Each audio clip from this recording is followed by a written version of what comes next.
အာဆနယ်ကိုအန်တုနိုင်မယ့်အသင်းစပူမှာရှိပါတော့မလားဗျာအားလုံးပဲမင်္ဂလာပါဗျာ Riot 7 Online Agency ကနေပြန်လည်ကြိုလိုက်ပါတယ်အာဆနယ်ကတော့သူတို့ဟာအကောင့်တကောင်အကောင်းဆုံးအသင်းဖြစ်ကြောင်းနောက်တစ်ကြိမ်ထပ်ပြီးတက်တည်ပြလိုက်ပြန်ပါပြီအာဆနယ်ဟာဒီဘက်ကစားခဲ့တဲ့ကွန်ဒီတိုင်းပွဲမှာမက်ချာစီးတီးကို3-0ဆိုတဲ့ကိုပြည့်ရလက်နဲ့အတူအနိုင်ယူရင်းဖလားကံမြောက်နိုင်ခဲ့ပါတယ်အာဆနယ်ကပြီးခဲ့တဲ့ရာသီမှာပရီးမီးယားလိချန်ပီယံဖြစ်ပြီးကလေးကချန်ပီယံရတာကိုတည်သွားကြတာပါရာသီကျုံမှာဖားကလေးငါးကလေးပြောပါစေဆိုပြီးအာဆနယ်တို့အပျော်ကန်နေတာကိုအဟုတ်ထင်နေကြတဲ့စကောသင်းပရိသတ်အတွက်အာဆနယ်ကသူတို့ဝယ်ထားတဲ့အဆွဲကိုတစ်စိမ့်တစ်ပိုင်းထုတ်ပြလိုက်ပါတယ်။မန်ချက်စတာဟာနိပြတဲ့အန်ဆိုမာရက်စကာနဲ့နေတန်းအသစ်တစ်ခုကိုစတင်နေပြီးအသင်းကိုပြန်လည်တည်ဆောက်ဖို့စ조사နေရှာပါတယ်။မန်စီးတဲ့အစိုးကြီးတော့မဟုတ်ပေမဲ့အာဆနယ်လောက်တော့မကောင်းနေတဲ့အတွက်ဒုတိယလူစားတာကိုမပြေနိုင်ပဲစီလင်ဘွားနဲ့တက်ပြီးစသိန်းရရှာပါတယ်။ပြောရင်တော့မာရက်စကာရဲ့မန်စတီဟာရိုဒီခွန်းလွန်ကာလာကိုကြော်ဖြတ်ရတော့မှာပါ။ဒီနေရာအတွက်စနေနေ့ပြောင်းရွှေ့ခြင်းနဲ့အေလီယက်အန်နာဆန်ကိုခေါ်ယူထားပေမဲ့အန်နာဆန်ကစိုက်ပြင်းတိုင်ပန်နေတာကြောင့်ဘာမှဖြစ်တော့မလာသလိုနော်တန်ဖော်ရက်ဘက်ကလည်းပြန်လာအန်ချင်းတီးခံပါလို့စာကတ်ထားလိုက်ပါတယ်။ကိုသင်းဆက်ကြီးအာလင်ဟာလန်လည်းပါဝင်ပေမဲ့အာဆနယ်ရဲ့လေမတိုးခံစစ်ကိုထိုးပါဖို့ဆိုတော့ဟာလန်10ရောက်ဝင်ကန်ရင်တော့ဖြစ်နိုင်စရာမရှိတဲ့အတွက်စိတ်ယုံကြည်တဲ့တက်ခဲရခဲ့ပါတယ်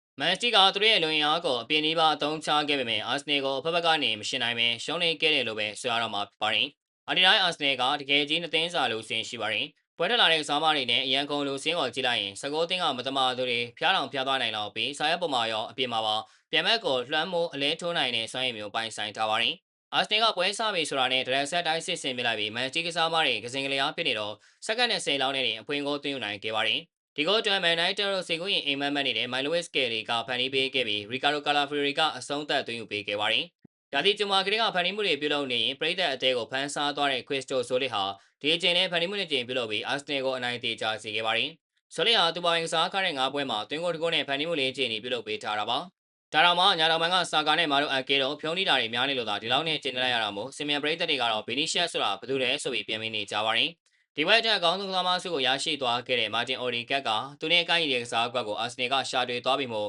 ရှေ့လျှောက်ပြန်ချမ်းဖို့ပဲရှိပါတယ်။ဂိမ်းကိုင်ကလည်းဖိုင်နယ်တိုင်းဂိုးသွင်းနေကြအတိုင်းဂိုးသွင်းလိုက်ပြန်တော့အာဆနယ်တို့3စီးနဲ့နိုင်ရရှိခဲ့ပြီးကွန်ပဏီတိုင်းချန်ပီယံဖြစ်လာပါတယ်။ဒါအာဆနယ်အတွက်18ကြိမ်မြောက်ကွန်ပဏီတိုင်းဖြစ်တယ်လို့အာဒီတာအတွက်နီးပြဘွား3ကြိမ်မြောက်တိုင်း9လုံးမြောက်ဆူပလာဖြစ်လာခဲ့ပါတယ်။ကစားမအသစ်ဘရူနိုဂီမာစတက်ကတော့တပွဲကံပြီးဖလားတန်းရတဲ့ဖီလင်ကိုအတော်လေးကြိုက်နေတတ်နေပါတယ်။အာဆနယ်ကဒီတိုင်းဆိုရင်ကန်စီယောတိုင်းစစ်ပါအကောင်းဆုံးအနေထားကိုရောက်နေပြီဆိုတော့အာဆနယ်ကိုအနိုင်ယူနိုင်တဲ့အသင်းဆိုတာရှိတောင်ရှိမှာမဟုတ်တော့ပါဘူး။တကယ်လို့စကိုသင်းပရိသတ်တွေအနေနဲ့အာဆနယ်ကိုနိုင်ဖို့ PSG ကိုအားကိုးဖို့ကြံနေရင်စင်မကောင်းစရာအသင်းတစ်ခုကရှိနေပြပါတယ်။ PSG ကဒီဘက်ကစားခဲ့တဲ့ထော်ဗီဒန်ချန်ပီယံဖလားပွဲမှာလန့်စ်အသင်းကို1စီးနဲ့ရှုံးနေပြီးရာသီအဖွင့်ဖလားနဲ့လွဲချော်ထားပါတယ်။အာဆနယ်ကလည်းအညိုးကြီးတဲ့အသင်းဆိုတော့ဒီချိန် PSG နဲ့တက်ပြီးဆိုရင်တကယ်အဟုတ်ဖြုတ်တော့မှာမို့လာမယ့်ရာသီကျရင်ပွဲကြီးပွဲကောင်းကိုမြင်တွေ့ရနိုင်ပါတယ်။ဘာပဲဖြစ်ဒီတိုင်းဆိုရင်အာဆနယ်ကိုအန်တူးနိုင်တဲ့အသင်းစပူမှာမရှိသလောက်တော့တာအကြောင်းအခုကတည်းကဖလားလေးလုံးချန်ပီယံလောင်းလို့ပဲသတ်မှတ်ထားတော့မှာဖြစ်ပါတယ်။ကျေးဇူးပေးကြတာကျေးဇူးတင်ပါတယ်။